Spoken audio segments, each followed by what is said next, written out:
Breaking tonight, as mentioned at the top of the show, a new sexual assault allegation against the Democratic nominee for U.S. Senator from Maine. Graham Plattner is calling the accusation by a former girlfriend troubling, serious, and false. But he's also saying he's pausing to consider what to do next. Correspondent Alexis McAdams is live tonight with the latest there. Good evening, Alexis. Brett, good evening. Tonight, the Maine Democratic Party is urging Graham Plattner to drop out of the Maine Senate race. This after an ex-girlfriend says back in 2021, he showed up at her house, very drunk, and forced himself on her, even though she says she repeatedly told him to stop. So this is what we know. Jenny Rokicott is a woman from Maine, now accusing Plattner of sexual assault.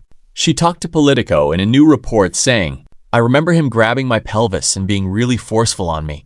I remember the specific moment where I thought to myself, like, this is no longer my choice at this point. I've been telling him these words like, don't."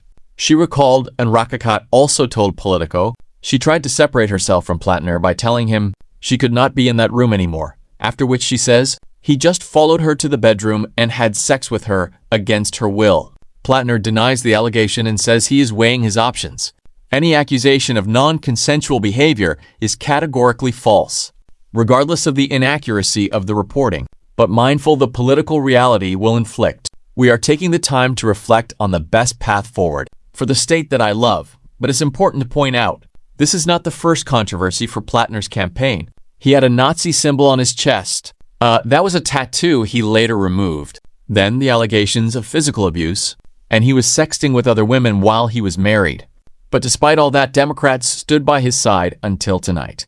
Democratic California Congressman Ro Khanna, who campaigned with Plattner for a while, among those telling him to drop out. He posted this, Brett, "I've been very clear that sexual assault or violence against women is a red line. These allegations are very serious and credible.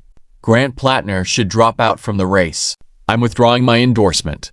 We're going to keep an eye on the file here again tonight." And Republican Senator Susan Collins, Brett Collins' allegations absolutely appalling, but Collins says it's not up to her to choose the Democratic nominee for Senate. If Plattner does drop out, he'd have to withdraw by July 13th for Democrats to replace them on that ballot in Maine, Brett.